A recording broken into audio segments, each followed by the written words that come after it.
Shalom ras menjuah-juah membantah gerina pelayan KKR GBKP ijabah piringan kita gundari. Jumpa kaki kita ibas sermon bahan pengajaran minggu tanggal siwa September tahun 2020. Menakan sermon ta mari sitindo gegah mantuhan arah pertutonta ras kita toto. Bapa kami sini surga bujur ikatakan kami man bandu Tuhan. Ibas Pak Senda berikan waktu man kami gunar sikap. Ibas kami ngelai anak KKR arah sermon kami. Tuhan si masu-masu rasi memperlengkapi kami, arah kata dibatasi ate kami, ipabagasi kami, pengangkan kami, guna isahkan kami man KKR. Ibanakan kami sermon eda ibas lagi Yesus Tuhan kami. Amin. Kekalangan Tuhan, mari sioge bahan ta si pertama lebih bebas teks Alkitab 1 Samuel pasal 17 ayat 45 sampai 54. Kitab 1 Samuel pasal 17 ayat 45 sampai 54, demikian firman Tuhan. Perkelahian Daud dengan Goliat. Tetapi Daud berkata kepada orang Filistin itu, "Engkau mendatangi aku dengan pedang dan tombak dan lembing, tetapi aku mendatangi engkau dengan nama Tuhan semesta alam, Allah segala barisan Israel yang kau tantang itu. Hari ini juga Tuhan akan menyerahkan engkau ke dalam tanganku, dan aku akan mengalahkan engkau dan memenggal kepalamu dari tubuhmu. Hari ini juga aku akan memberikan mayatmu dan mayat tentara orang Filistin kepada burung-burung di udara dan kepada binatang-binatang liar, supaya seluruh bumi tahu bahwa Israel mempunyai Allah, dan supaya segenap jemaah ini tahu bahwa Tuhan menyelamatkan bukan dengan pedang dan bukan dengan lembing, sebab di tangan Tuhanlah pertempuran, dan ia pun menyerahkanmu ke dalam tangan kami." Ketika orang Filistin itu bergerak maju untuk menemui Daud, maka segeralah Daud berlari ke barisan musuh untuk menemui orang Filistin itu. Lalu Daud memasukkan tangannya ke dalam kantongnya, diambilnyalah sebuah batu dari dalamnya, diumbannya, maka kenalah dahi orang Filistin itu, sehingga batu itu terbenam ke dalam dahinya, dan terjerumuslah ia dengan mukanya ke tanah. Demikianlah Daud mengalahkan orang Filistin itu dengan umban dan batu. Ia mengalahkan orang Filistin itu dan membunuhnya tanpa pedang di tangan. Daud berlari mendapatkan orang Filistin itu, lalu berdiri di sebelahnya. Diambilnyalah pedang dan dihunusnya dari sarungnya, lalu menghabisi dia. Dipancungnyalah kepalanya dengan pedang itu. Ketika orang-orang Filistin melihat bahwa pahlawan mereka telah mati, maka berlarilah mereka. Maka bangkitlah orang-orang Israel dan Yehuda. Mereka bersorak-sorak lalu mengejar orang-orang Filistin sampai dekat Gad dan sampai pintu gerbang Ekron. Dan orang-orang yang terbunuh dari orang Filistin bergelimpangan di jalan Saaraim sampai Gad dan sampai Ekron. Kemudian pulanglah orang Israel dari pemburuan hebat atas orang Filistin, lalu menjarah perkemahan mereka. Dan Daud mengambil kepala orang Filistin yang dipancungnya itu dan membawanya ke Yerusalem. Tetapi senjata-senjata orang itu ditaruhnya di dalam kemahnya. Sejeda pengogenta, maka si baca bahan bacaan remaja tertulis dalam kitab Mazmur 118 ayat 5 sampai 12, demikian firman Tuhan. Nyanyian puji-pujian. Dalam kesesakan aku telah berseru kepada Tuhan, telah menjawab aku dengan memberikan kelegaan. Tuhan di pihakku, aku tidak akan takut. Apakah yang harus dilakukan manusia terhadap aku? Tuhan di pihakku, menolong aku. Aku akan memandang rendah mereka yang membenci aku. Lebih baik berlindung pada Tuhan daripada percaya kepada manusia. Lebih baik berlindung kepada Tuhan daripada percaya kepada para bangsawan. Segala bangsa mengelilingi aku demi nama Tuhan. Sesungguhnya aku pukul mereka mundur. Mereka mengelilingi aku. Ya, mengelilingi aku.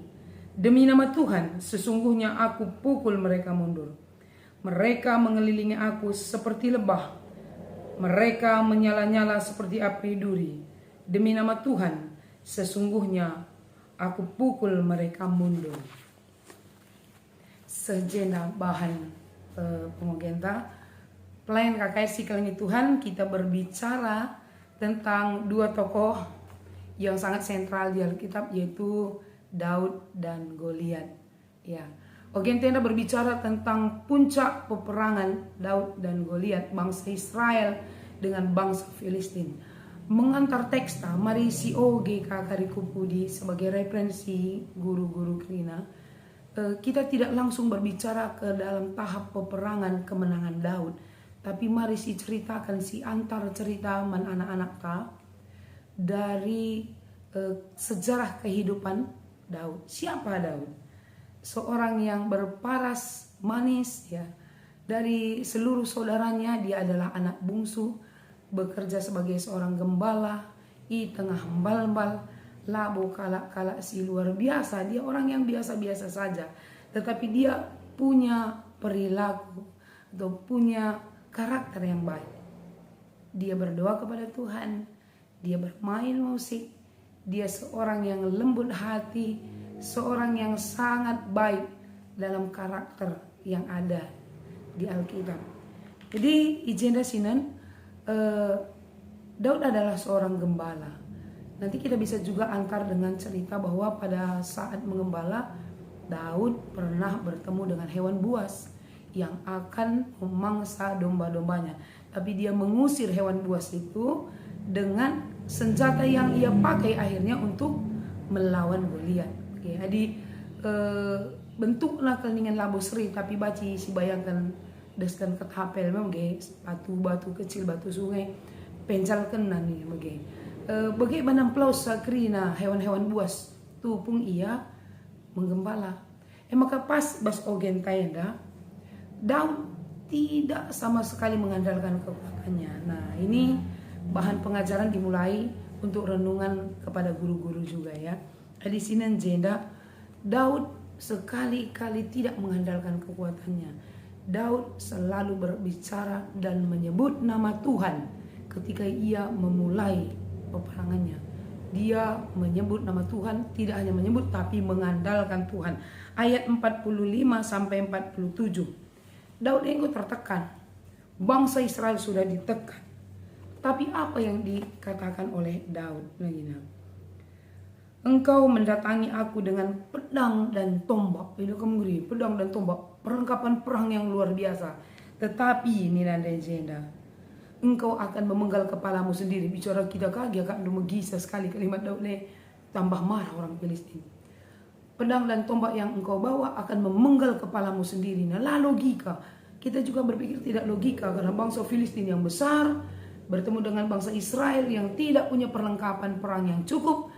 Sehingga rana kakak Daud si daging nape tidak cocok disebut sebagai salah satu prajurit. Ya, labo kakinya bestangsa. Tapi ia kasih ngerana, tambah sepele na bangsa Filistin. Maka berena Goliat orang lebih. Ia andalkan Goliat orang yang bertubuh besar, tinggi, tidak seperti manusia pada umumnya. Itu yang dibuat oleh bangsa Filistin menjadi senjata, menjadi kekuatan, gelah kalak biar. Tapi bangsa Israel justru tidak membawa siapa-siapa. Daud kasih ngerana jeda.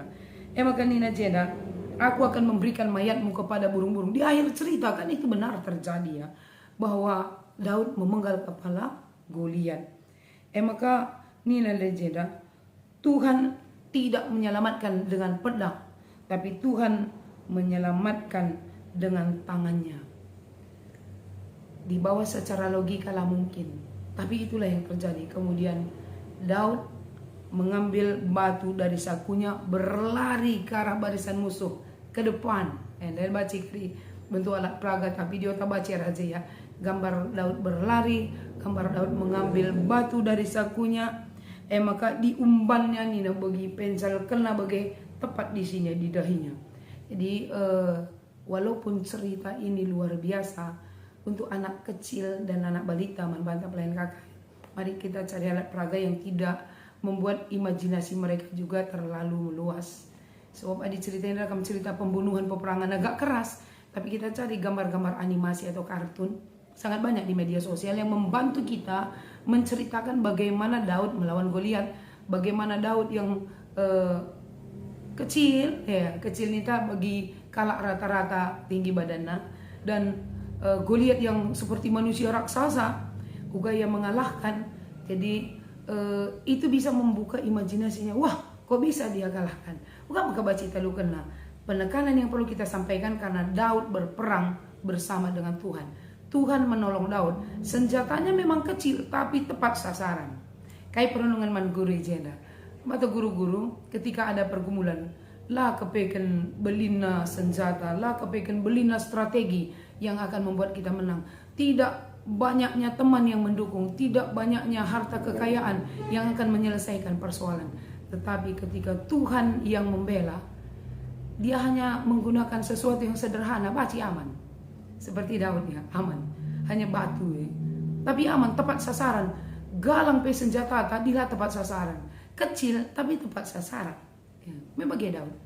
Jadi hendak kuakap membantah menjadi obat dan peneguhan bahwa ketika Tuhan campur tangan, tidak perlu berpikir ini logis atau tidak. Uga kita menang.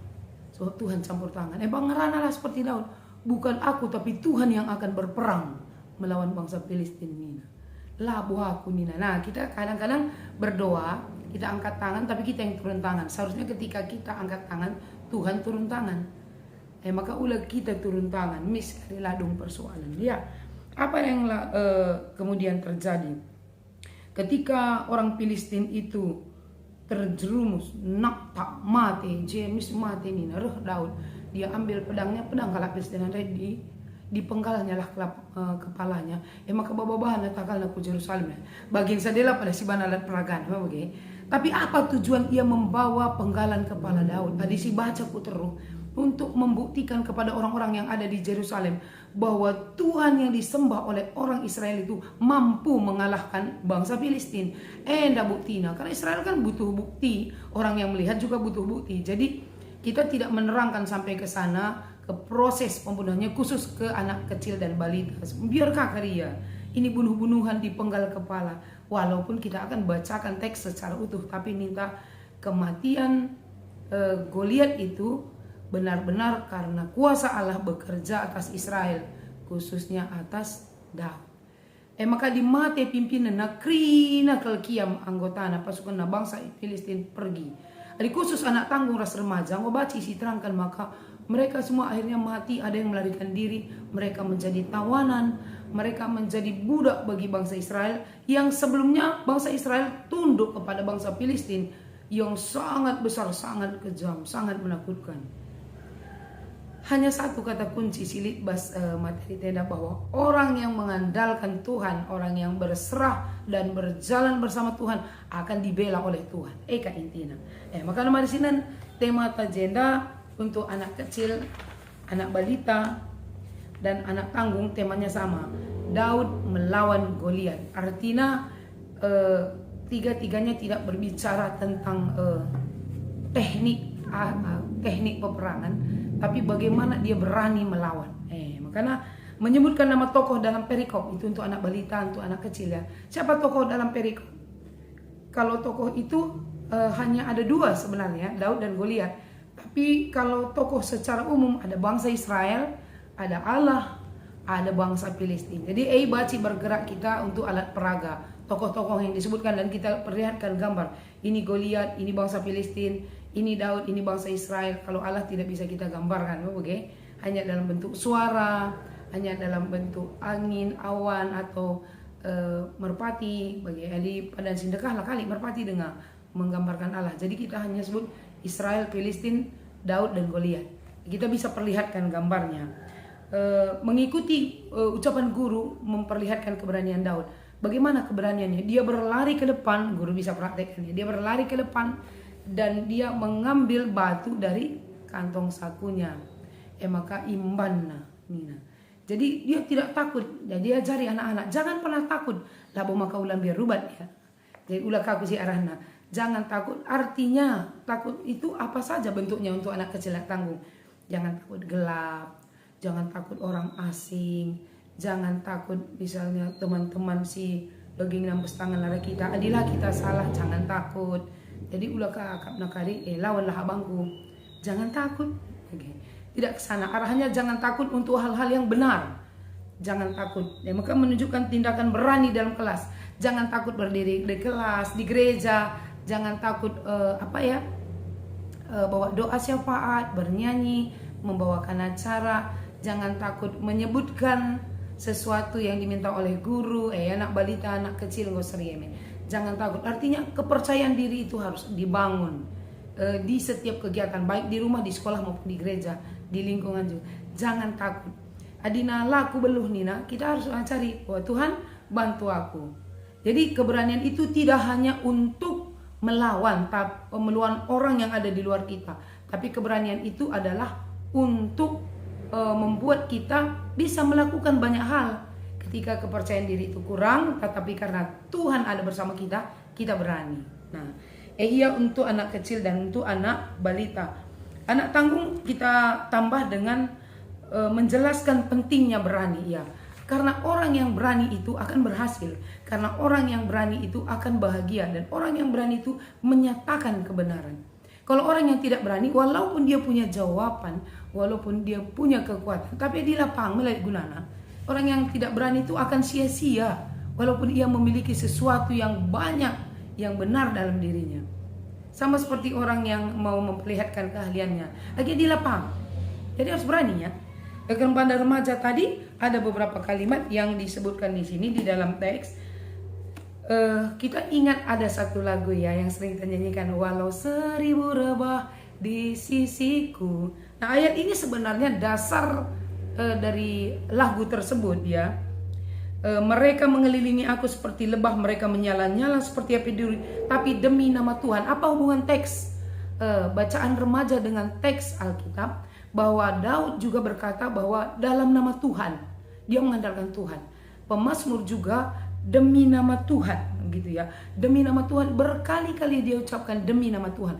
Artinya ketika bersama dengan Tuhan, percaya pada Tuhan, 1000 lebah. Lebah itu kan sangat menakutkan. Ini juga bisa menjadi alat peraga sebenarnya. 1000 lebah di sisiku, boyong kendu kami, dulu lebah ngayak-ngayak kita. Tapi itu hanya sampai perumpamaan sebenarnya. Uga ape buena musuh. Adi Tuhan ras aku, adi demi Tuhan baci ku kalahkan krine ini. Nah, sesungguhnya aku pukul mereka mundur, sama seperti Daud mengalahkan Goliat. Bersama Tuhan dia pukul mundur bangsa Filistin dengan mengalahkan Goliat. Hanya satu yang dikalahkan, tapi semua akhirnya dipukul mundur. Begitu juga dengan pemazmur mengatakan bukan ketakutan yang ia sampaikan, tapi ketika demi nama Tuhan semua musuh ia pukul mundur. Artinya dia tidak mengandalkan siapa-siapa. Di beberapa ayat dia katakan, jangan berlindung kepada orang banyak, jangan berlindung kepada orang kaya, jangan berlindung kepada bestie kita, jangan berlindung pada circle kita, tapi berlindung kepada Tuhan. Bagaimana anak remaja berlindung pada Tuhan? Kan dunia remaja ini kadang-kadang bagaimana ya? Dia butuh pengakuan sehingga ia mengikuti satu grup pertemanan atau satu kelompok-kelompok, walaupun tidak menunjukkan hal-hal yang positif, tapi agar dia akui, agar dia punya komunitas, ia mengikuti satu kelompok.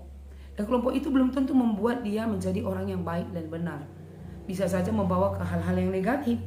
Nah, karena itu kita harus membawa remaja, ugani teman anak remaja, ulang biar kam lalit temandu, ulang biar kam lalit kalak bela kam, ulang kam biar lalit komunitas yang mengakui. Karena kalau bersama Tuhan kita, orang harus mengakui kita. Kita tidak perlu bersusah payah menunjukkan jati diri. Lah perlu kita cari muka atau menyembah kepada orang lain atau tunduk kepada orang lain walaupun itu salah. Tapi bersama dengan Tuhan, mereka yang harus tunduk kepada kita. Dia pukul mundur lah soal perang saja, tapi soal kebenaran. Jadi ketika ada fitnah, ketika ada pelecehan, ketika ada bullying, bersama dengan Tuhan itu kita bisa kembali dan menunjukkan siapa benar siapa salah. Maka aku pukul mundur walau 1000 lebah di sisi. Berarti bukan satu masalah, banyak masalah datang secara beruntun, tidak membuat remaja kalah karena dia bersama Tuhan. Sekarang kan sulit sekali, ya, remaja katakan aku bersama Tuhan karena dia butuh komunitas. Dia lalit dan teman ras, dia cari temannya di media sosial, dia cari pertemanan di lingkungan-lingkungan tertentu, tidak percaya kepada Tuhan walau mereka datang ke gereja untuk beribadah. Bagi kami kita pelayan KKR, semoga dengan bahan renungan hari ini kita mempercayakan 100% hanya bersama Tuhan dan tidak ada ketakutan. Tidak ada ketakutan lah bukan mereka kujakapi perpang, kamu bagi artinya ya. Tidak ada ketakutan artinya karena mengandalkan Tuhan tidak ada kekhawatiran berlebihan. Tertoto kita, karena banyak orang berdoa pun tidak percaya. Dia berdoa tapi tidak percaya. Kalau Daud dan pemazmur ketika ia berdoa, ketika ia berserah, dia percaya seutuhnya kepada Tuhan dan akhirnya kemenangan menjadi miliknya. Nah, guru-guru Siklangi Tuhan di tema remaja ninandai jenda keberanian Daud. Bagaimana Daud berani ketika dia tidak punya senjata yang kuat, yang seimbang, yang sebanding melawan Goliat, tetapi dia berani. Berani artinya dia mempercayakan seutuhnya kepada Tuhan. Berani man anak remaja, berani man anak balita kecil tanggung mempercayakan diri seutuhnya kepada Tuhan. Endam si harus ditanamkan man anak-anak tak bagi peman kita pelayan. Dari bagian pelayan itu KKR Siklangi Tuhan, selamat mempersiapkan diri. Tuhan Yesus memberkati. Shalom.